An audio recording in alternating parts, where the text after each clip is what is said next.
Bonjour à tous, bienvenue dans ce nouvel épisode du podcast Éthique, le podcast qui met en avant des talents, des entrepreneurs, des intellectuels engagés qui font les choses avec valeur, avec sens.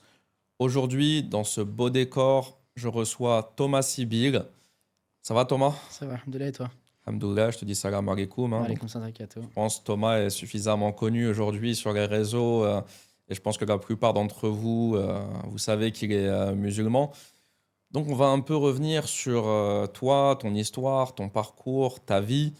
Je pense que tu as énormément de choses à nous apprendre. Je te demandais tout à l'heure comment te présenter. Finalement, historien, tu m'as dit non, parce que tu n'as pas fait des études d'histoire, mais un passionné d'histoire, Un passionné d'histoire, ouais. De lecture aussi. de lecture. Eh ben, je te laisse te présenter rapidement, et puis après, on va dans le détail. Bien sûr, donc je m'appelle Thomas Sibyl. Je suis converti à l'islam depuis 2002. Je m'appelle également Bilal. Je suis libraire, donc j'ai fondé la librairie El Beina avec deux amis. Également éditeur, on a les éditions El Beina, édition Héritage. Et par mes passions pour la lecture et pour l'histoire, je voyage souvent en Algérie. Et je m'intéresse également beaucoup à l'histoire de la présence musulmane en France. Donc souvent, j'interviens dans les réseaux sociaux sur ces questions-là. Machallah, magnifique. La librairie Al-Baïna qui est à Argenteuil. Qui est à Argenteuil, Je peux exactement. donner l'adresse. Bon, on la mettra dans la description de toute manière. Elle est déjà bien connue, ta librairie, j'étais déjà client. Moi et beaucoup de gens sont déjà clients. On trouve des ouvrages exclusivement sur l'islam et le monde musulman ou il y a d'autres types Non, de... non, on a une offre assez variée. On a bien sûr des ouvrages classiques sur l'islam, mais on a également des livres qui abordent la sociologie, l'histoire de manière générale. Donc c'est globalement autour de l'islam, mais également d'autres sujets qui sont proposés. Moi, j'aimerais, on va commencer par le commencement. T'es né où? T'as grandi où? Tes parents, les origines, tout ça. Moi, je suis né en 1983 dans le Val d'Oise, donc dans le 95, en banlieue parisienne. Mes parents, enfin, je suis donc catholique à la base. Donc j'ai une éducation religieuse. J'ai été baptisé, j'ai fait ma communion, ma profession de foi, ma confirmation. J'étais dans un environnement très religieux. On a eu une très bonne éducation, justement, puisque dès que j'étais enfant, on m'a inculqué la foi. Et j'ai grandi de manière classique, tranquille, sans événements particuliers. Et vers 18 ans, j'ai commencé à me poser des questions justement sur ma foi, sur la Trinité, sur Jésus. Et au fur et à mesure de mes lectures, de mes recherches, j'ai découvert l'islam. Et donc en lisant régulièrement la Bible, le Coran, j'ai commencé à avoir une autre approche de Jésus, à remettre en question la Trinité, jusqu'à ce que je me suis senti tellement à l'aise avec l'islam que j'ai décidé de me convertir. C'était donc en 2002. Et là, ma vie a complètement changé. Comment, donc tu as une éducation quand même catholique avec des parents pratiquants. C'est le papa italien d'origine. Mon père, il est d'origine italienne, de par son père. Et ma mère, elle est française. Elle est française. Quand tu annonces ta conversion à tes parents, ça accueilli comment? C'est très difficile. Parce que forcément, mes parents m'ont élevé dans la foi catholique. Donc, ils aspirent pour leur enfant qui continue de suivre le même chemin. Donc, quand je me suis converti à l'islam, ça a été très difficile. Il y a eu une rupture pendant plusieurs années. Et puis, avec le temps, ils ont fini par comprendre mon choix, respecter mon choix. Depuis, on a des très bonnes relations. Mais au départ, forcément, c'était difficile. Et bon, j'imagine, moi, le premier, quand on éduque nos enfants, on a des espérances pour eux. Donc, quand on voit nos enfants prendre un autre chemin, c'est quelque chose qui est difficile à accepter sur le coup. Pour qu'on visualise un peu, combien de temps c'est resté un peu tendu avant 10 que... ans. 10 ans. 10 ans. En fait, quand je me suis converti à l'islam, donc j'ai dû quitter le domicile familial. Et puis pendant 10 ans, on n'a pas eu de relation. Et même si je tentais régulièrement de renouer les liens, c'était pas évident, c'était complètement bloqué. Et après, avec le temps, petit à petit, les choses ont changé. Aujourd'hui, géographiquement, tu n'habites pas loin de chez tes parents. J'habite à côté. Tu habites à côté, donc les relations sont apaisées, on les salue, Voilà. on leur passe le bonjour, le salam, je ne sais, je ne sais ce qu'il faut, la façon de le formuler. Mais on va revenir un peu plus dans le détail de cette. En plus, le timing, un peu de temps après le 11 septembre 2001, j'imagine tout le monde était tendu. Toi, tu te convertis. Après, c'est le mektoub, hein, c'est pas, ça devait arriver à ce moment-là. Tu dirais que l'islam, il a répondu à tous les points d'interrogation que te laissait le catholicisme? Donc moi, j'avais la foi parce que j'avais grandi dans cet environnement. Donc j'avais toujours un lien avec Dieu. Je priais en permanence. Chaque soir, je lisais une page de la Bible avant de dormir. Je priais de manière très régulière. Mais j'avais pas vraiment d'objectif dans la vie. Je comprenais pas réellement le sens de la vie. Ça m'apportait pas les réponses, on va dire, à mes questions existentielles. Et j'avais toujours un manque. Et le jour où j'ai embrassé l'islam, ben, en fait, j'ai compris le but de la vie. Mais tous les questionnements que j'avais ou le mal-être que je pouvais avoir, bah, tout a disparu en fait du jour au lendemain, puisque ça y est, j'avais un objectif clair. Je comprenais pourquoi je vivais. Et tout semblait cohérent en fait. Donc c'était vraiment une renaissance. C'est comme si je venais de naître et que je découvrais le monde avec une autre manière de concevoir la vie. Ouais, parce que je pense qu'un des points de différence majeure, c'est le principe de la Trinité, qui n'existe pas dans l'islam. Et c'est vrai que bon, moi, je suis pas catholique, je l'ai jamais été, mais ça a toujours été très confus pour moi. Peut-être tout simplement parce que c'est pas quelque chose qu'on est capable d'expliquer. Mm. Et c'est vrai que l'islam, il n'y a pas ce sujet, donc c'est plus simple. Déjà, la relation à Dieu, les Exactement, c'est prophètes. une relation qui est directe. Parce qu'en fait, bon, moi, j'avais jamais interrogé la question de la Trinité, parce que c'est quelque chose que j'avais appris depuis petit. Et quand j'ai commencé à découvrir l'islam et j'ai vu cette relation directe avec Dieu, ne serait-ce que par la prosternation, ne serait-ce que par le fait de prier directement Dieu sans prendre d'intermédiaire, c'est une relation qui est tout autre. En fait, on a une proximité avec Dieu qu'on ne peut pas décrire. C'est quelque chose qu'on vit, que j'avais jamais connu en fait dans le catholicisme. Tu m'as dit que tu as un BTS en vente, commerce. Ouais, Tu as travaillé comme commercial les années qui ont suivi. Je ne veux pas spécialement m'attarder sur ça. ouais. Euh, la fin de ton métier de commercial et l'ouverture de ta librairie, Ouais. Al-Baïna, ça se passe comment? En fait, moi, j'ai toujours aimé la lecture. C'est-à-dire, quand je suis rentré dans l'islam, j'avais soif de connaître l'islam. Du coup, j'allais tout le temps dans les librairies et j'achetais beaucoup de livres. Et à force d'acheter des livres, et qu'il n'y avait pas forcément en banlieue la possibilité d'acquérir des livres, j'achetais toujours des livres en plus que je donnais autour de moi, etc. Et donc, j'avais ce lien avec la lecture sans jamais imaginer qu'un jour je deviendrais libraire ou que j'ouvrirais une librairie. Et donc, j'étais commercial et j'étais tout le temps sur la route. Et j'ai commencé à avoir des problèmes de santé. Et donc, comme vous voyez, j'ai une dépigmentation de la peau. Donc Ça, c'est pas depuis que tu es enfant que non, tu non, as... non, non, non. Avant, j'étais mat de peau, justement. Ah ouais. Ouais, j'étais mat de peau, plus mat que toi. Et c'est quoi le nom de cette maladie? C'est C'est intéressant. un vitiligo. Et donc, petit à petit, en fait, la maladie a augmenté et ça m'a créé une sécheresse au niveau des yeux. Du coup, je peux plus conduire. Et comme moi, j'étais commercial en permanence sur la route, donc j'ai dû arrêter mon travail. Et je travaillais plus, j'étais à la maison. Et un jour, avec un ami, on est passé devant le local de la librairie actuelle. Et il y avait marqué Baya CD. Mon ami il a dit tiens, viens, on va se renseigner. C'est juste derrière la mosquée, ça peut être pas mal pour ouvrir une librairie. Donc c'était vraiment comme ça, sur un coup de tête, sans que ce soit réfléchi. On est parti là-bas, on a discuté avec le propriétaire. On n'avait pas les moyens pour ouvrir, mais l'idée nous a semblé intéressante. Donc on a trouvé un autre ami qui lui avait les moyens. Et on a décidé de faire la librairie comme ça, mais vraiment sans que ce soit réfléchi, c'était sur un pur coup de tête. Et comme moi j'avais les contacts pour avoir les livres, puisque je fréquentais beaucoup de librairies, et que le local était bien situé, puisque derrière une mosquée, on s'est dit allez, on tente l'aventure. On a tenté l'aventure en se disant que ça fonctionnerait pas, mais au moins voilà, on aura créé une dynamique. Et moi, comme j'étais en arrêt maladie, bah, j'avais, on va dire, les moyens de pouvoir vivre, même si le magasin ne fonctionnait pas. Et puis finalement, ça a fonctionné dès le premier jour. Et depuis, bah, c'était en 2008.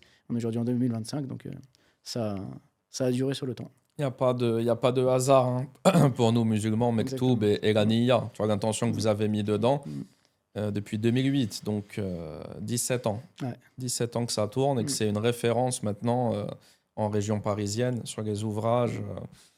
D'accord, donc une volonté première de... Les premiers livres que tu vendais dans la librairie, Ouais. il y avait déjà des choix différents ou c'était orienté quoi au démarrage? En fait, au départ, en 2 minutes, quand on a ouvert, il n'y avait pas une offre éditoriale très importante. Donc, généralement, les gens, lorsqu'ils rentrent dans une librairie, ils venaient acheter les livres très classiques qu'on a besoin pour un cours à la mosquée ou bien pour l'apprentissage de la prière, etc. Avec le temps, l'offre elle s'est vraiment développée.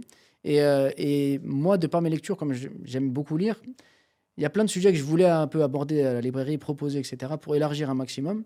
Et donc, au fur et à mesure, on a étoffé l'offre et on a proposé des livres qu'on trouve même pas qu'on trouve généralement pas dans d'autres librairies. C'est pour ça, quand tu viens, tu vas trouver énormément de choix, autant sur l'histoire que sur la spiritualité, que sur le dogme, que même des livres, des recherches spécifiques, sociologiques ou autres, de manière à pouvoir répondre à l'offre pour les musulmans, donc les attentes des musulmans, mais qu'aussi ils puissent découvrir les idées qu'il y a dans la société, l'histoire de France, etc. Pas uniquement connaître quelques sujets, mais avoir une vision large pour être capable de comprendre le monde, en fait. Mais aussi des livres qui s'adressent aux personnes qui ne sont pas musulmanes et qui auraient envie de connaître l'islam, mais pas en prenant des livres trop spécifiques qui sont techniques. Il faudrait déjà avoir, on va dire, certaines croyances pour pouvoir les comprendre, mais des livres qui vulgarisent un maximum. Ce qui fait qu'on essaie d'avoir une offre qui peut répondre à tout le monde. Et aujourd'hui, ce qui est bien, c'est qu'on a une clientèle qui n'est pas musulmane, qui vient justement parce qu'elle trouve des livres qui répondent à leurs questions, à leurs interrogations, et une clientèle musulmane qui est extrêmement vaste, qui trouve aussi bien des livres pour leurs enfants que pour eux, dans toutes les thématiques possibles et imaginables. Mais ça fait avec le temps, et en prenant des risques, en proposant donc des sujets inhabituels dans les librairies musulmanes. Et alhamdoulilah, ça a fonctionné. Alhamdoulilah. Ça te vient d'où, toi, cet amour de la lecture? Depuis tout petit? Non. Quand on était enfant, on n'avait pas la télé à la maison. Mes parents étaient contre la télé, donc j'ai jamais été scotché aux écrans ou autre. Régulièrement, ils nous achetaient des livres, donc j'avais l'habitude de lire, mais c'était pas une passion plus que ça. Mais j'ai quand même toujours eu un lien avec la lecture. Mais c'est vraiment quand je suis rentré dans l'islam que je me suis mis à fond dans la lecture, en fait, parce que j'avais besoin d'apprendre, de comprendre. Et au fur et à mesure quand tu lis un livre, tu vas découvrir autre chose, ça donne envie d'acheter un nouveau livre, tu vas nous trouver une note de bas de page qui te donne une autre référence. Et en fait, quand tu rentres dans ce chemin, ça ne s'arrête plus. Ce qui fait que maintenant, je suis tombé dans la lecture et je passe mon temps à lire, et j'ai envie de faire connaître justement les différents livres ou différents sujets que j'ai découverts. Raison pour laquelle, avec les éditions Héritage, j'essaie d'éditer un maximum de livres qui m'ont, moi, marqué, qui m'ont aidé dans mon cheminement, dans ma réflexion, de manière à ce que les gens puissent eux aussi avoir accès à ces livres-là et que ça puisse nourrir leur réflexion. C'est quoi ton lien avec cette maison d'édition Héritage? C'est un partenaire ou c'est... Non, en fait, donc nous, quand on a ouvert la librairie, rapidement, on s'est lancé dans l'édition en ouvrant les éditions Héritage pour mettre en avant, on va dire, les livres religieux essentiels, on va dire, pour la construction d'un musulman. Mais avec le temps, je me suis rendu compte qu'il y avait aussi des sujets plus culturels ou plus historiques, qui ne correlaient pas forcément avec une édition religieuse comme El Beïna. Et donc, j'ai décidé, moi, à titre personnel, de lancer une édition, les éditions Héritage, pour éditer justement tout ce qui concerne, par exemple, la présence musulmane en France, tout ce qui concerne la pensée islamique avec les livres de Malek Ben Nabi, par exemple, ou bien tout ce qui concerne l'histoire de manière plus générale, de façon à avoir aussi une branche culturelle pour pousser les musulmans à s'ouvrir sur les questions de culture, mais également pour pouvoir toucher les personnes qui ne sont pas musulmanes, parce que la culture, ça permet de réunir beaucoup plus de monde que la religion à proprement parler qui va toucher le croyant, mais moins une personne qui n'est pas croyante. Exactement, c'est vrai. Quelqu'un qui voudrait découvrir l'islam aujourd'hui, tu lui conseilles quoi comme ouvrage? Un livre? Éloge de l'islam de Laura Vecchia-Valglieri. En fait, c'est une orientaliste italienne qui, en 1935, a écrit un livre qui s'appelle Éloge de l'islam, dans lequel elle présente l'islam de manière globale, aussi bien ses rites que sa spiritualité, que la manière dont il s'est propagé à travers le monde. Et en fait, comme elle n'est pas musulmane, eh bien, elle aborde le sujet avec beaucoup de hauteur. Donc, personne ne pourra dire que c'est un livre apologétique, on essaie de me convaincre de quelque chose. Mais la manière dont elle traite l'islam, elle traite le sujet de la prière, le Coran, etc., où le prophète, on dirait que c'est une croyante, tellement c'est profond, c'est beau. Et pour moi, c'est la meilleure lecture que j'ai eue de présentation de l'islam. Et toute personne à qui j'ai suggéré cette lecture, qui n'était pas musulmane, a trouvé au moins l'islam beau et une autre image de l'islam, loin de tous les préjugés habituels. Et un bon nombre d'entre eux ont fini par embrasser l'islam. Je vais passer. Tu l'as à la librairie actuellement? Ouais, bien sûr. Tu vas Je vais venir te l'acheter ou tu vas me le donner, ou je sais pas. Avec plaisir. Et les contenus YouTube, j'ai envie de parler de ça, moi. Des imams qui font du contenu sur YouTube aujourd'hui. Tu regardes pas. Et est-ce que tu trouves que c'est une bonne chose? T'as pas d'avis ou tu trouves que c'est un peu risqué? Alors, il y a de tout. Donc, ça dépend de quoi on parle. Il y a de tout. On peut trouver des trucs super, comme on peut trouver des trucs très médiocres. La difficulté de YouTube, c'est que les vidéos, c'est l'émotion.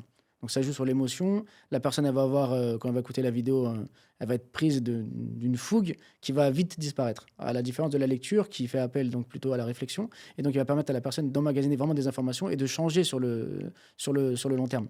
Et souvent, donc le format, que ce soit YouTube, Instagram ou autre, comme c'est assez court et ça, c'est, on va dire, un esprit très moderne, ça tombe souvent dans le normatif à outrance, donc halal, haram, etc., choses qui sont nécessaires, mais donc on perd le fond. On perd le fond, la spiritualité, le lien avec Allah Azza wa Jal, on perd la profondeur, et donc ça donne des fois une image un peu restreint de la religion, et ça pousse des fois les jeunes qui n'ont pas forcément beaucoup de connaissances à s'intéresser à des sujets qui sont complètement secondaires et de passer à côté de l'essentiel. Et ça peut donner aux personnes qui ne sont pas musulmanes une image de l'islam un peu simpliste. Donc il y a des choses très bien, mais le problème des réseaux sociaux, de l'algorithme, etc., c'est qu'on a envie de parler des sujets qui amènent des vues, et souvent, ce n'est pas les sujets clivants. Voilà, les sujets clivants, et ce n'est pas forcément ce qu'on a besoin. D'accord. Mais il y a des choses très bien qui se font, hein. C'est pas pour donner, je donne un avis comme ça général, mais il y a aussi des choses très bien qui il se y a font. une autre approche Il faut par savoir la lecture sélectionner. Mais la lecture, pour moi, c'est ça la solution en fait. On peut pas aborder le savoir sans passer par la lecture. Le reste, c'est bien, c'est de l'émotion, ça peut nous booster sur le coup, ça peut voilà, nous faire réfléchir rapidement, mais pour vraiment aller loin, il faut lire. Donne-moi tes 3 auteurs préférés. Malek Ben Nabi. Dis-nous un peu qui c'est. Donc Malek Ben Nabi, c'est un penseur algérien qui est né pendant la colonisation, donc qui a vu le fruit de la société musulmane détruite par la colonisation, qui est venu ensuite en France faire ses études, qui a connu l'occupation de la France par l'Allemagne, et qui ensuite est parti vivre en Égypte. Donc il a connu, on va dire, 3 grandes situations. Donc la situation d'un peuple musulman qui est colonisé, d'un peuple colonisateur qui devient lui-même colonisé, donc la France occupée, et d'une Égypte dans laquelle tous les activistes du monde entier sont réunis afin de réfléchir à comment décoloniser leur pays. Et donc il a essayé de réfléchir aux problèmes de la civilisation musulmane. Comment est-ce que les musulmans, qui étaient une riche civilisation, qui a enrichi le monde, qui a émerveillé le monde entier et qui a permis donc une avancée à tous les niveaux civilisationnels, culturels, scientifiques, etc., comment aujourd'hui ils peuvent se retrouver au plus bas. Et donc il a cherché à réfléchir aux facteurs internes de cette décadence et comment y remédier. Et donc pour moi, c'est un auteur qui est essentiel parce qu'il nous focalise sur l'introspection en fait. Il explique que Allah Azza wa Jal ne change pas l'état d'un peuple tant qu'il ne change pas ce qui est en lui-même. Mais pour changer ce qui est en nous-mêmes, il faut déjà être conscient du problème. Et donc il nous permet de mettre le doigt sur les difficultés qu'on rencontre, mais en découvrant quelles sont nos problématiques pour pouvoir les dépasser. Donc c'est vraiment une pensée qui permet de redonner à l'islam, de faire de l'islam en fait une vérité travaillante.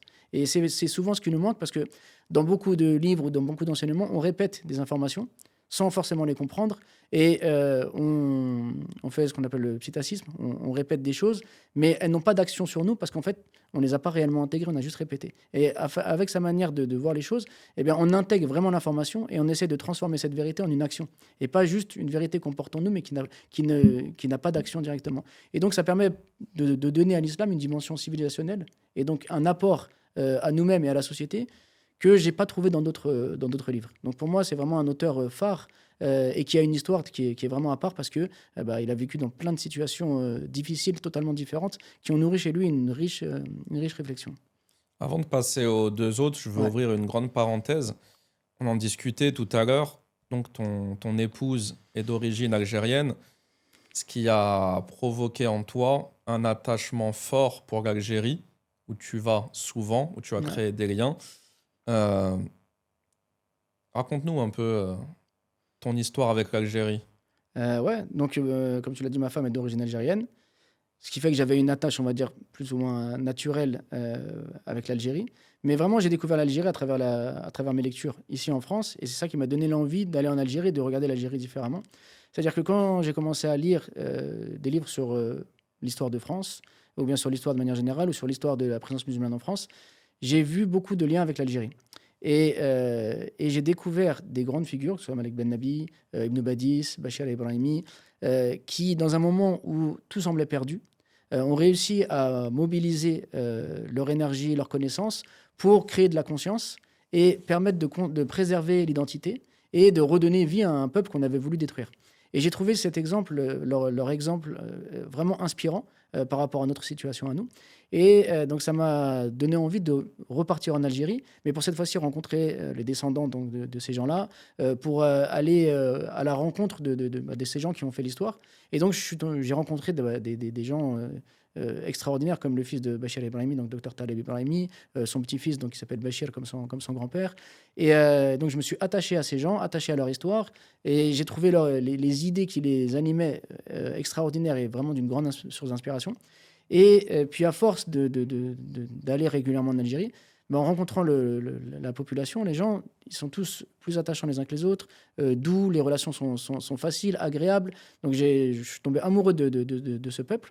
Et surtout, il y a tellement eu d'histoires en Algérie, et puis il y a toujours énormément d'histoires, que d'une rue à une autre, on découvre un héritage historique qui est accessible, qui est devant nous, parce que c'est pas comme dans d'autres pays où c'est bien balisé, il y a des musées, etc. C'est là, tout est devant soi, et il suffit juste d'être curieux, et on découvre une histoire qui est extrêmement riche.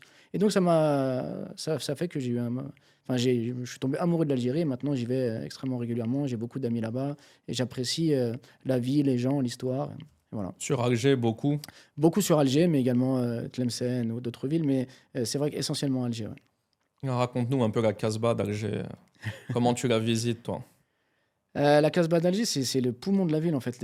Tu vas à la Casbah d'Alger, pour quelqu'un qui ne connaît pas, il voit que des bâtiments en ruine, mais en fait quand tu vas là-bas, tu sens qu'il y a une âme, il y a quelque chose de fort, parce que c'est un lieu historique énorme en fait. C'est comme si toute l'histoire d'Alger était conservée à cet endroit-là, et on sent encore l'histoire, on sent l'authenticité quand on s'y promène, et les gens qu'on y rencontre, ils ont des valeurs qui sont vraiment impressionnantes, des valeurs humaines très, très fortes qu'on ne retrouve pas ici. En fait, ici, tu vas avoir du mal à avoir des relations avec les gens, chacun est dans son coin. Quand la personne a fini de travailler, elle rentre chez elle, elle n'a pas de véritable relation avec les gens. Là-bas, tu discutes 5 minutes avec quelqu'un, tu peux te retrouver à manger chez lui, à dormir chez lui. Tu vas manger au restaurant, il voit que tu es étranger, il va te payer ton repas, il va refuser que tu payes. En fait, il y a des relations humaines que tu trouves pas, enfin, qui se sont perdues ici, qui existaient ici, mais qui se sont perdues avec le temps, avec la modernité qui a coupé les gens les uns des autres, et que tu retrouves encore là-bas. Et c'est ça qui est vraiment beau. Et, avant de passer au deuxième et troisième auteur, j'ai pas oublié, mais la parenthèse algérienne, elle est Ouais. importante. Tu vois quand même des bienfaits, je pose volontairement la question, dans la colonisation qu'il y a pu avoir en Algérie, ou aucun? En fait, il ne peut pas y avoir de bienfait à partir du moment où quelqu'un rentre de force chez quelqu'un, lui prend ce qui lui appartient et le réduit à l'esclavage, au néant, à la destruction. Il ne peut pas y avoir de bienfait. Maintenant, dans chaque mal, il peut y avoir du bien qui va en sortir. Le bien, c'est des rencontres qui n'auraient pas pu avoir lieu, comme l'émir Abdelkader qui se retrouve emprisonné en France et donc qui va impressionner énormément de gens par sa droiture, par sa noblesse. Étienne Dinet qui s'installe en Algérie, qui se convertit à l'islam et qui devient un défenseur de l'islam et des musulmans en France. Philippe Grenier qui, suite à un voyage, se convertit à l'islam, qui devient le premier député musulman. Donc, il y a forcément du bien qui va naître d'une situation, mais la situation, elle est mal dès le départ, et on ne peut pas la voir avec du bien. Maintenant, même dans des choses mauvaises, il y a du bien qui en sort. Pourquoi? Parce que dans cette dynamique, ça a créé la dynamique de l'association des ulama, donc Ibn Badiz, Bachir et Brahimi, qui ont réussi à mobiliser le savoir et à donner une autre dimension au savoir pour créer de la conscience et pour préserver l'identité et réveiller une population. Donc tout ça, ça part d'un mal, mais ça amène à bien. Mais sinon, dans la colonisation, il n'y a forcément que du mal. Et c'est une erreur de l'histoire de France, c'est une tâche dans l'histoire de France d'avoir cherché à coloniser et d'avoir réduit un peuple à la pauvreté, à la destruction, à l'acculturation, etc. Ce qui, à cette époque-là, était monnaie courante, hein, pas que Bien pour sûr, la France, bien mais sûr. pour plein de pays Bien sûr. occidentaux, d'Europe, etc. Euh, Toi qui connais bien mieux que moi, est-ce qu'au cours de la colonisation, vers 1830 jusqu'à 1962, toi qui connais bien, est-ce qu'il y a eu des moments où les Algériens étaient résignés? Ou est-ce qu'ils ont lutté finalement, même un peu, du début à la fin? Du début à la fin, il y a eu une lutte. Parce qu'il n'y a pas eu un seul moment dans lequel il n'y avait pas une région de l'Algérie dans laquelle il y avait une révolution en cours. Et la lutte, elle se passe de différentes manières. Ça peut être des révolutions à tel ou tel endroit, mais ça peut également être une lutte culturelle, intellectuelle, comme l'ont fait l'association des ulama. Donc tout au long de l'histoire de l'Algérie, il y a eu des tentatives d'émancipation, qu'elles soient au niveau social, qu'elles soient au niveau culturel, qu'elles soient au niveau de l'enseignement, etc. Donc il y a toujours eu une lutte, parce que personne n'accepte qu'on vienne chez soi, qu'on te prenne ton bien et se dire, bon, bah ça y est, je me résilie, les choses sont comme ça. Il y a toujours eu une volonté de retrouver son identité, de retrouver sa fierté, de retrouver sa liberté. Et ça n'a jamais cessé de 1830 à 1962. C'est ce que je pensais, mais je voulais en avoir le cœur net.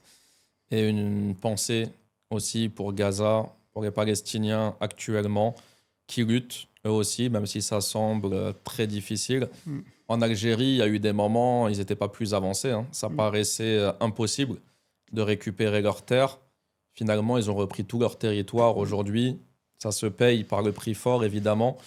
Mais le bon sens humain, je pense que nous amène à être du côté de ceux qui se battent pour leur terre, leur patrimoine, leur héritage.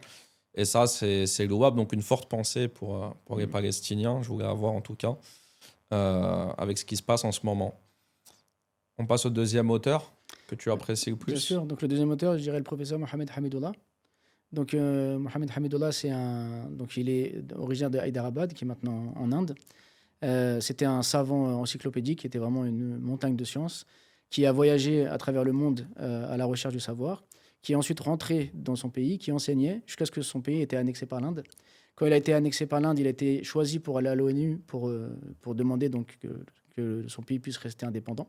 Et comme il n'a pas réussi, il a décidé de quitter son pays, car il ne voulait pas vivre sous la domination de l'Inde, et il s'est installé en France. Il était apatride, donc il a été accueilli ici en France. Et de par son érudition, de sa grande culture, il a réussi à intégrer des milieux inattendus comme le Collège de France, comme la Sorbonne. Il est devenu chercheur au CNRS. Et donc, il a fait rayonner et briller l'islam dans des lieux inattendus, comme par exemple donc, les grandes universités, mais également dans les monastères, avec donc, toutes les rencontres qu'il a fait avec les dignitaires religieux, en l'occurrence catholiques, mais également avec les musulmans, en allant dans les caves dans lesquelles il y avait des petites mosquées, ou dans les associations, etc. Ou bien même en allant dans les foyers universitaires où il y avait des étudiants venus de l'étranger à qui il donnait des cours. Donc en fait, il a donné toute son énergie lorsqu'il était en France pour enseigner et pour faire rayonner l'islam dans toutes les classes de la société, que ce soit aussi bien les musulmans que les non-musulmans, aussi bien les intellectuels que le commun des gens. On pouvait venir chez lui et le trouver en train d'apprendre l'alphabet à un immigré algérien qui ne savait ni lire ni écrire et qui avait besoin de savoir lire et écrire, comme on pouvait le trouver avec Louis Massignon ou Henri Laoust à une conférence en train d'enseigner des sujets très pointus de l'islam. Et il a été le premier musulman à traduire le Coran. Donc le Coran qu'on a aujourd'hui, c'est pas par son effort. Il a mis 6 mois à le faire, donc dans des conditions qui n'étaient pas forcément les plus faciles. Il y avait une traduction de Bukhari qui existait, qui était pleine de fautes. Il l'a corrigée. Donc la traduction qu'on a aujourd'hui de Bukhari, c'est le fruit de sa correction. Il n'y avait pas beaucoup de livres pour présenter l'islam. Il a écrit une encyclopédie complète qui s'appelle Initiation à l'islam, dans laquelle on a accès à tout ce qu'il faut connaître sur l'islam. Donc c'est une véritable encyclopédie. Il a retrouvé des manuscrits qui semblaient perdus, comme un livre qui s'appelle La Sahifa, qui est un livre qui montre qu'il n'y a pas eu de rupture entre la transmission des hadiths par le prophète et le Bukhari, que ça a toujours été mis à l'écrit par Abu Huraira qui le dictait à ses disciples, et jusqu'à ce que ça arrive à le Bukhari. Donc il a retrouvé le manuscrit dicté par Abu Huraira. Il a retrouvé un manuscrit qui s'appelle la Constitution de Médine, qui montre que lorsque le prophète arrive à Médine, il va mettre en place une constitution qui va unir la population juive avec la population musulmane, où chacun respecte les droits et des droits et des devoirs, respecte la religion de l'autre, etc. Donc un document qui prouve la tolérance de l'islam dès l'avènement de l'islam, en fait, puisqu'on est à Médine devant la vie du prophète. Et surtout, il a écrit une biographie du prophète qu'il a offert à la France. Et ça, c'est un geste qui est assez intéressant. C'est qu'il a dit, lorsque j'ai été apatride, je n'avais plus de pays, j'ai été accueilli par la France. Et je me dois d'être reconnaissant donc envers la France pour cela et de leur offrir quelque chose. Et il a dit, ce que j'aime le plus, c'est le prophète. Et je veux que les gens puissent le connaître à sa juste valeur. Et bien souvent, en France, il y a beaucoup de préjugés à son sujet car les gens ne le connaissent pas. Donc je vais livrer le résultat de plus de 30 ans de recherche en offrant une biographie que je dédie à la France afin qu'ils puissent juger par eux-mêmes de qui est le prophète. Donc c'est vraiment une personnalité marquante puisqu'il a vécu en France. Et il n'était pas replié sur lui-même, à craindre l'islamophobie ou à craindre d'être jugé par les gens. Il allait au devant des autres. Et donc, ça lui a permis d'accéder à toutes les classes de la société et à témoigner de la beauté de l'islam. Donc, c'est pour ça que c'est un auteur qui est très important, mais également un exemple pour nous qui vivons en France. Il a vécu à quelle période, à quelle époque ? Il a vécu... Donc, il est mort en 2002. Il a ouvert l'association, donc le Centre culturel, en 1951, et je pense qu'il est arrivé en France, si je ne me trompe pas, dans les années 40 peut-être. C'est pas grave, si tu te trompes, c'est pas grave. Tu lis l'arabe ? Oui. Je m'en doutais. Est-ce que ça fait sens, tu vas me dire c'est mieux que rien, de lire le Coran en français, et à quel point on perd de la valeur quand on le lit en français par rapport à l'arabe ? Alors, la force du Coran, c'est que la lecture du Coran en arabe est belle.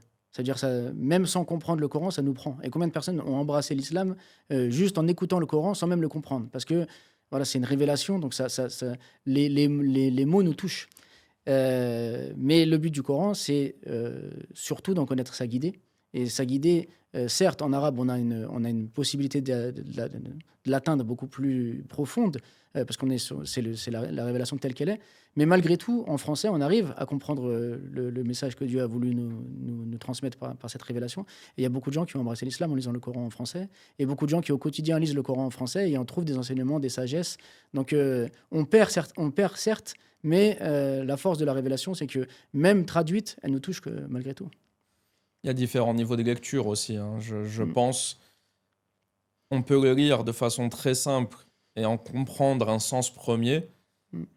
mais en passant du temps, en creusant, on peut trouver des merveilles Bien dans le sûr, Coran. bien Je sûr. confirme, En hein. fait, c'est un océan sans limite.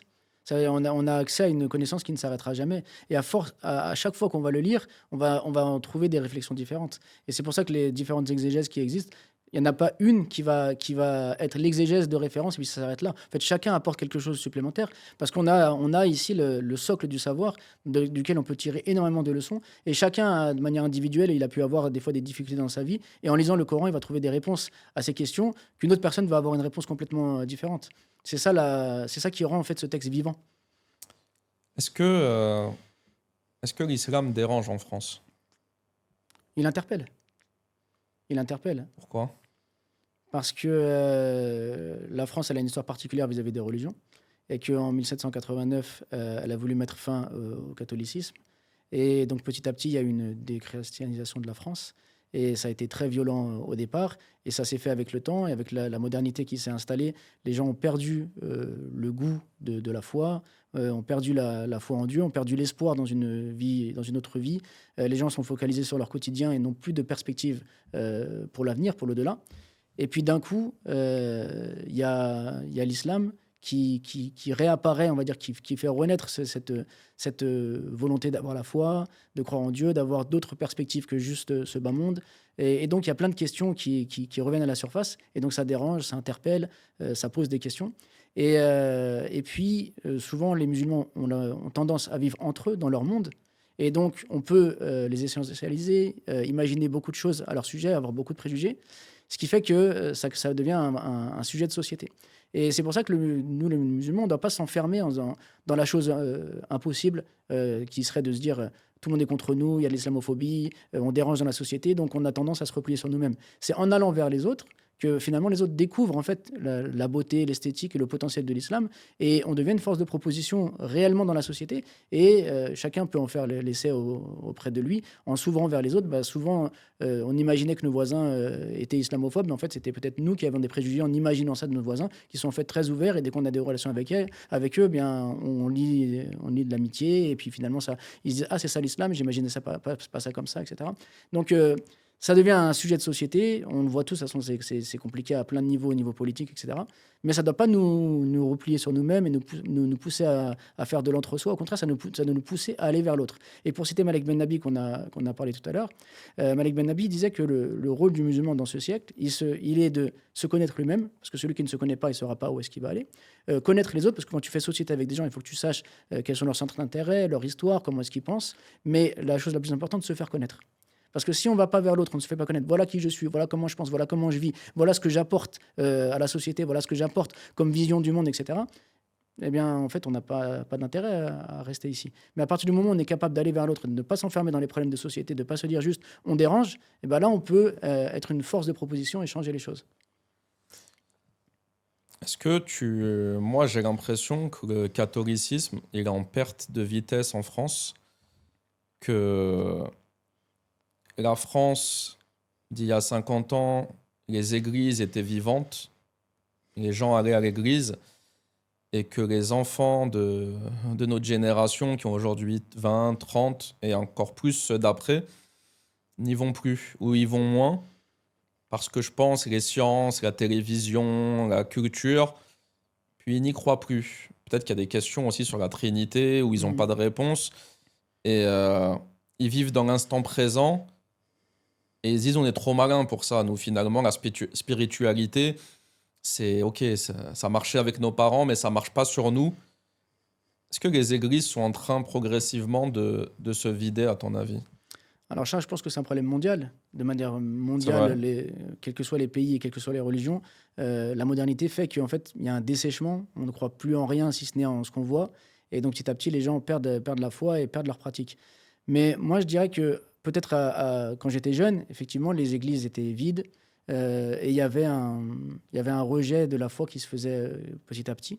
Mais là, je vois qu'il y a un regain d'intérêt pour la spiritualité parce que la modernité, elle a apporté un certain enchantement sur ce monde, mais maintenant il y a un désenchantement. Les gens se rendent compte que finalement, quel intérêt de se vivre. Enfin, on n'a plus d'objectif dans la vie, donc ce désenchantement, et les gens, ils ont besoin de réponses pour ça. Il y a le développement personnel qui est venu essayer de combler ce manque en proposant des réponses extrêmement superficielles. Et donc, petit à petit, les gens reviennent vers ce qui est plus traditionnel. Donc, soit certaines personnes se convertissent à l'islam, et on voit qu'il y a un véritable phénomène de conversion à l'islam, soit certaines personnes reviennent à la religion de leurs parents. Et donc, moi, je vois qu'il y a de plus en plus de jeunes qui reviennent vers la pratique donc catholique, soit en réaction à l'islam, parce qu'ils voient que l'islam grandit et donc de manière identitaire, ils se disent bah, moi je suis catholique, donc ils reviennent mais ça manque peut-être de sincérité, soit de manière sincère de dire bah, il y a une autre manière de voir le monde et ils reviennent un petit peu à leur foi. Et j'étais invité à un festival cet été qui était organisé par des catholiques, et il y avait énormément de jeunes et donc j'ai vu qu'il y avait un véritable attrait pour la religion et un retour à la religion, les églises qui se remplissent, etc., avec une autre dynamique. Donc je dirais que de manière générale, oui, il y a un éloignement de la religion de manière mondiale, mais je vois quand même qu'en France, il y a un retour quand même à la religion de beaucoup de jeunes qui avaient peut-être leurs parents avaient perdu la foi, mais eux reviennent vers le chemin de la foi parce que ça y est, ce monde, en fait, il a montré ses limites et cette manière de concevoir le monde, elle montre ses limites et ce désenchantement, il faut lui apporter une réponse. Oui, bah, c'est plutôt une bonne chose si bah, ils y trouvent un sens à leur vie. Après, est-ce que c'est pas des foyers ou des nids qui ont toujours existé, ce dont tu parles? Je pense, j'ai des amis catholiques, il y en a beaucoup à Versailles, par exemple. Eux, ils l'ont jamais perdu, à mon Mm, sens, ce lien avec la religion catholique. C'est eux qui sont souvent dans les scouts quand ils bien sont plus sûr. jeunes. Mm, Ils vont à Lourdes en pèlerinage, ils vont voir le pape, etc. Eux, pour moi, ça a été conservé. Mais est-ce mm, que c'est pas finalement des foyers bien bien isolés? sûr, bien sûr. Mais est-ce que si tu prends à l'échelle nationale, parce qu'on va rester sur la France, encore une fois, tu vois, tu viens dans la France de 1950. Moi, là, j'ai l'impression, le dimanche, allez, tout le monde va à l'église. Mm. C'était le moment, comme nous aujourd'hui, le vendredi. Et j'ai l'impression que d'une telle ampleur, on n'est plus comme en Ça, c'est sûr. 1950. Ça, c'est sûr. On est d'accord Non, ça, c'est là-dessus. sûr. De toute façon, le religieux, il a perdu complètement. Enfin, la société s'est complètement dissociée du religieux. Mais ça, on le voit même. C'est-à-dire, en fait, si on regarde la communauté musulmane en France, on voit qu'elle est très dynamique. Les mosquées sont pleines. Chaque mosquée, on est obligé de faire un, deux, voire trois Jumu'as. Mais si on va dans le monde musulman, on voit qu'il y a aussi ce qui s'est passé en France, les mosquées qui se vident, un peu moins de pratiques, etc. Parce que c'est on va dire une ambiance mondiale. Avec la mondialisation, les idées se diffusent de la même manière un peu partout. Et donc, il y a une perte de l'importance du spirituel, de l'importance de tout ce qui est traditionnel, et une quête vers, voilà, vers la modernité, la réussite tout de suite, etc., qui est amplifiée par les réseaux sociaux. On veut tout maintenant. Et donc, ce long chemin qui est de la prière, de la spiritualité, les gens n'ont plus cette patience. C'est vrai que moi, j'y suis exposé à titre personnel avec les réseaux sociaux, LinkedIn, où je suis beaucoup.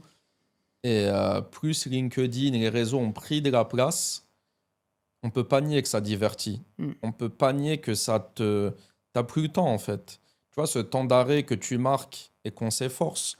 Mais le but, c'est de le faire avec plaisir et bien ressentir sa foi. Mais tout ça, en fait, tu vois, les WhatsApp, les Facebook, les LinkedIn, les Netflix, ça te divertit complètement pour que tu ne prennes pas le temps Mm. de t'arrêter, de sortir, d'aller à la Exactement. mosquée. Et parfois, tu es tellement dans le mondain que même quand tu vas prier, tu vas penser à vite finir ta prière pour Mm. repartir au Mm. mondain.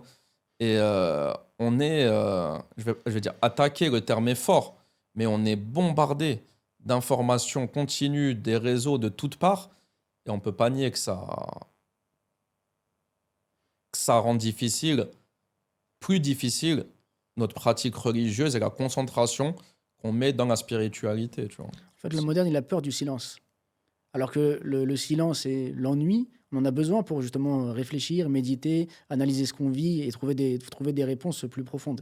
Et nous, comme on est tout le temps dans l'activité permanente, lorsqu'on est au travail, on est occupé. Donc, quand on finit le travail, le WhatsApp, les réseaux sociaux, on est tout le temps en fait dans une surconsommation d'informations. Et donc, ça nous pousse à nous écarter de l'essentiel.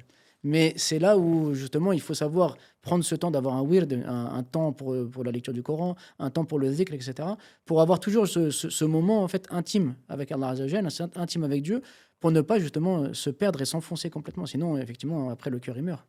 Le cœur, il meurt et la descente, elle est progressive. C'est ça. Donc tout ça, un peu là, les réseaux, machin. Et j'ajouterais à ça le paysage. Moi, ça m'affecte beaucoup dans lequel on est urbain. Mm. On est coupé de la nature, en fait. Nous, à Paris, on est complètement coupé. Des fois, je ressens ce besoin de... C'est bête, hein, mais quand tu as la nature, quand tu es dans le désert, à la montagne, dans une forêt, tu ressens mieux. Déjà, tu es dans le calme et tu vois la création, tu Mm. vois. Des fois, j'ai besoin de ça, puis je regarde par ma fenêtre, je vois un immeuble en face, qui est une création humaine, qui est quelque chose de moche. Euh, et ça, je pense que ça joue négativement Bien aussi. sûr, c'est un impact. En fait, le citadin, il se lève et tout ce qui voit autour de lui, c'est le fruit de la création de l'homme. Tandis qu'une personne dans la campagne, lorsqu'elle sort, tout ce qu'elle voit, c'est la création de Dieu. Et elle voit comment tout fonctionne de manière en harmonie, en fait. Il y a rien qui est fait au hasard. Donc forcément, ça va naturellement le mener vers la foi. Alors que nous, ici, voilà, tout est le fruit de la création humaine. Donc on en vient à oublier Dieu. Ouais, je suis totalement d'accord avec toi. Et j'ai pas oublié, il nous reste un auteur. Le troisième auteur, moi, je dirais Ibn Badis. Donc Ibn Badis, il est né en 1889 en Algérie. Donc l'Algérie qui était colonisée. Et il découvre en fait, donc lui il est dans une famille un peu bourgeoise, donc il a accès à une éducation plus avancée que la majorité de ses concitoyens. Il part étudier à la Zaytouna. Quand il arrive là-bas, il avait mémorisé le Coran par cœur, mais il n'avait jamais imaginé que le Coran, c'est aussi un moyen de réfléchir et d'agir. Et quand il arrive à la Zaytouna, il tombe sur un professeur qui lui montre que le Coran, c'est pas juste un livre qu'on apprend par cœur et qu'on répète, mais c'est un livre qui doit nous permettre de réfléchir à notre quotidien et à trouver des réponses à nos problématiques. Et donc, il change complètement sa manière d'aborder le Coran, et il voyage donc à travers le monde musulman, il rentre en Algérie et il décide d'utiliser le Coran pour pouvoir réformer son peuple, restaurer en fait la religion qui est devenue quelque chose de folklorique ou qui a été un petit peu oublié par justement cette lutte du colon pour déraciner l'islam. Et ce qu'il va faire, c'est qu'il ne va pas chercher la confrontation, mais il va chercher à éduquer. Et donc, il va mobiliser l'éducation, et une éducation populaire, une éducation qui s'adresse à tous. Il va le faire en ouvrant des écoles. Et il va ouvrir donc plus de 200 écoles, des écoles partout à travers l'Algérie. Donc il a une carte de transport. Dès qu'il n'est pas en train d'enseigner, il prend le train et il va dans n'importe quelle ville de l'Algérie pour passer son message, pour pousser les gens à ouvrir des écoles. Et dans ces écoles, il va ouvrir des écoles dans lesquelles les enfants ont accès à l'éducation, les adultes ont accès à l'éducation et les femmes ont accès à l'éducation. Et à l'époque, les femmes n'avaient pas accès à l'éducation. Parce qu'il avait compris que si on veut une révolution culturelle, spirituelle, toute la société doit être concernée. On ne peut pas juste s'adresser à une partie de la société. Donc, il éduque les enfants en leur apprenant ce qu'ils ont besoin. Ça veut dire savoir lire, mais aussi les mathématiques, aussi l'histoire, pour qu'en fait, ils aient un socle religieux pour être fiers de leur identité, pour avoir un lien avec Allah Azza wa Jalla, mais aussi un socle de connaissances qui leur permet d'être efficaces dans la vie. Et ensuite, il fait des cours entre le Maghreb et l'Aïcha pour l'ensemble des gens, pour que le commun des musulmans puisse avoir accès à un enseignement, mais toujours un enseignement vivant, pas juste de répéter ce qui a été dit par d'autres, mais de mobiliser le Coran pour, dans ta situation à toi, voilà le Coran, ce qu'il peut t'apporter comme réponse au problème que tu es en train de vivre, et il doit être une source de réflexion pour l'action. Donc en fait, l'idée, c'est, avec du savoir, de créer de la conscience. Et étant donné que son objectif, c'est de toucher l'ensemble de la société, il va ouvrir des journaux dans lesquels il va pouvoir diffuser ses idées, parce qu'il sait que tout le monde ne vient pas à la mosquée, tout le monde n'a pas forcément accès à l'école, tout le monde ne peut pas forcément venir étudier. Donc avec le journal, on va aussi toucher la personne qui est au café, la personne qui est dans les transports, etc. Ensuite, il va ouvrir des clubs de foot pour que les jeunes aient un endroit dans lequel ils puissent se retrouver dans le divertissement, mais que ce divertissement les mène aussi à une réflexion spirituelle. Il va développer le scoutisme, de manière justement à pouvoir toujours passer ses idées. Il va écrire des anachides qui seront appris par cœur par les enfants. Et quand à l'école on leur apprend tes ancêtres sont les Gaulois, ils se rappellent de l'anachide qui dit Charbon Jazel et Mousselimoun, le peuple algérien est musulman, etc. Donc en fait, il va en fait mobiliser tous les moyens possibles, imaginables, pour toucher tout le monde de toutes les façons possibles. Il va ouvrir des clubs de théâtre. dans lequel on va on va jouer la vie de Bilal qui subit donc les Quraysh qui veulent l'empêcher de s'attacher à sa foi, etc. Pour donner des exemples vivants à la population. Bref, il va à partir de 1931, donc qui est la date de l'ouverture de l'association des ulama, il va mobiliser toute son énergie, plus de 12 heures par jour à l'enseignement, à traverser toute l'Algérie jusqu'à mourir d'épuisement, pour que justement, à travers l'éducation, il puisse réveiller un peuple et préserver l'identité. Et donc pour moi, son exemple, il est ultra inspirant. Et il n'a pas laissé beaucoup d'ouvrages parce que son objectif, c'était pas de laisser des écrits, c'était de former des hommes. Mais le peu d'ouvrages qu'il a laissé, eh bien, on voit justement cette dynamique et cette force, cet esprit extrêmement intelligent qui avait compris qu'avec l'éducation, on peut inverser la tendance. Et si aujourd'hui, l'Algérie est indépendante, c'est aussi par l'investissement d'Ibn Badis, Bachir el-Brahimi et tous ceux donc, qui étaient avec lui, qui ont compris que c'est par l'éducation qu'on peut changer les choses. D'ailleurs, on a publié un livre qui s'appelle Ibn Badis, Quand la plume soumet les canons, pour montrer justement l'importance du savoir. Et donc pour moi, c'est un auteur qui est indispensable. Mashallah, magnifique. Comme le temps nous est compté, il va falloir que tu me répondes au tac et tu peux me les décrire en 2-3 phrases. 3 femmes savantes ou inspirantes, les 3 premières qui te viennent en tête. Aïcha, la femme du prophète alayhi salam, puisque elle était jeune, elle a emmagasiné énormément d'informations, elle est devenue une référence dans la science religieuse et dans la science tout court, puisque tout le monde venait auprès d'elle pour lui poser des questions, pour apprendre. Et donc elle montre l'exemple de la femme savante qui est capable de donner de toute son énergie pour transmettre donc ce patrimoine qui est la révélation. Ensuite, Fatima Fihriya, qui avec son argent, a ouvert la première université de l'histoire du monde, de l'histoire de l'humanité, puisqu'elle avait compris justement l'importance de l'éducation, l'importance du savoir pour faire rayonner la science. Donc la première université qui a été fondée par elle. Et c'est où l'université en question? à Fès, au Maroc. Fès, qui est encore fonctionnelle aujourd'hui. Donc j'ai visité. Ouais. Et l'autre personnalité, c'est Shajarat Dour, qui est moins connue, qui était donc la femme d'un sultan mamelouk. Et lorsque les croisés arrivent et que son mari et l'armée donc luttent contre les croisés, son mari va mourir. Et afin de ne pas déstabiliser la lutte, elle va cacher la mort de son mari et elle va prendre, elle, le pouvoir sans dire que c'est elle qui tire les rênes. Et elle va donc accompagner cette résistance aux armées croisées sans que personne ne le sache. Donc on a une personne qui a le savoir et qui le diffuse, une personne qui a l'argent et qui met en place une université, une personne qui a le courage, de moment où on a besoin d'elle, de prendre une responsabilité qui n'était pas destinée et de mener la lutte. Un auteur actuel, contemporain, vivant, français, que tu lis? Emmanuel Todd. D'accord. Quel ouvrage, par exemple? En fait, les différents ouvrages qu'il a écrits, parce que là, ce qui est intéressant, c'est que lui, il mobilise donc les statistiques, etc., pour voir en fait ce qui crée la décadence et la chute des différents pays. Et en fait, en lisant et en s'inspirant de ces ouvrages, en fait, on se rend compte un petit peu de cette période de décadence qu'on est nous aussi en train de vivre, qui s'accélère de plus en plus, et que finalement, on a toutes les ressources devant nous pour se rendre compte, mais rien n'est fait pour l'arrêter. J'ai une dernière question. Est-ce que l'islam est compatible avec la science et le progrès? En fait, la science et le progrès font partie de l'islam, puisque l'avènement du prophète alayhi salam, ça a été le développement du savoir. Dans des sagesses, il est dit aller chercher le savoir jusqu'en Chine. Et le monde moderne, en fait, il a séparé entre le savoir. On a le savoir religieux d'un côté et le savoir profane de l'autre côté. Dans l'islam, il n'y a jamais eu ça. Pour pouvoir payer la zakat, il faut connaître les maths. Pour pouvoir trouver la qibla, il faut connaître l'astronomie. En fait, nous, on a une vision du savoir qui englobe le savoir de manière globale. Et il est récompensé d'apprendre les maths comme il est récompensé d'apprendre la jurisprudence. Et les universités islamiques, depuis toujours, celles que traditionnellement à Béjaïa ou à autres, enseignaient toutes les matières. Et on avait le Vatican qui envoyait ses religieux étudier à Béjaïa les mathématiques. Le chiffre 0 est rentré donc en Occident par la ville de Béjaïa. Donc, de manière traditionnelle, les musulmans n'ont jamais distingué les savoirs. Et il y avait une incitation à aller au savoir. Et le savant qui était un spécialiste du tafsir, il était aussi spécialiste des mathématiques, etc.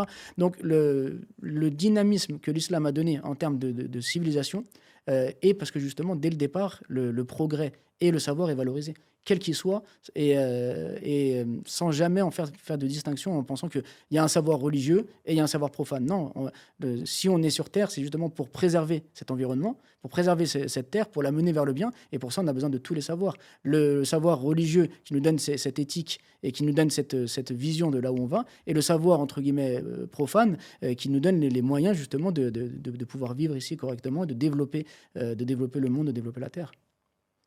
Belle réponse. J'en pensais pas moins. On arrive vers la fin de cet épisode du podcast. Qu'est-ce que tu as envie de dire à ceux qui nous écoutent, qui te vient comme ça peut être... qu'est-ce qu'on peut te souhaiter sinon? J'ai envie de dire aux gens de lire. Parce que pour pouvoir résister, pour pouvoir avoir une vision, pour pouvoir dépasser ce qu'on voit, il faut lire.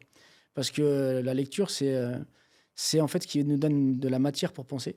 Et c'est cette matière-là qui va nous permettre d'agir en conséquence. Et celui qui ne lit pas, en fait, il y a l'homme pensé et l'homme pensant. L'homme pensant, c'est celui qui va lire et donc qui a matière pour pouvoir agir. Et l'homme pensé, c'est celui qui regarde les réseaux, qui ne prend pas le temps de lire. Et donc, on pense pour lui et ensuite, il suit les modèles qu'on lui a proposés. Et cette connaissance, dans les vidéos, dans les documentaires, ça n'aura jamais l'effet d'un livre pour toi? Tu peux pas la récupérer dans du visuel, dans du vidéo? En fait, la vidéo, elle génère de l'émotion. Donc ça peut nous donner quelques informations, mais ces informations et ces émotions doivent nous pousser à aller chercher le savoir dans le livre. Parce qu'il n'y a aucune différence entre... Il y a rien qui est semblable entre ce que tu vas acquérir par la lecture, et donc qui va nourrir en toi une réflexion, et ce que tu vas avoir comme information ci et là, qui vont certes sur le coup t'impacter, mais qui n'auront pas de véritable effet sur ta personnalité et sur ta manière de vivre. Thomas, je te remercie. Merci à toi, Djilali. Merci beaucoup pour toutes les précisions que tu nous as données. J'ai appris plein de choses là, en l'espace de 50 minutes. Et ceux qui nous écoutent, j'en suis sûr, vont apprendre plein de choses. Merci pour ton temps. Merci pour l'invitation. Très belle rencontre. Merci à tous de nous avoir écoutés. Et je vous dis rendez-vous au prochain épisode du podcast Éthique. Restez éthique jusque-là. Ciao.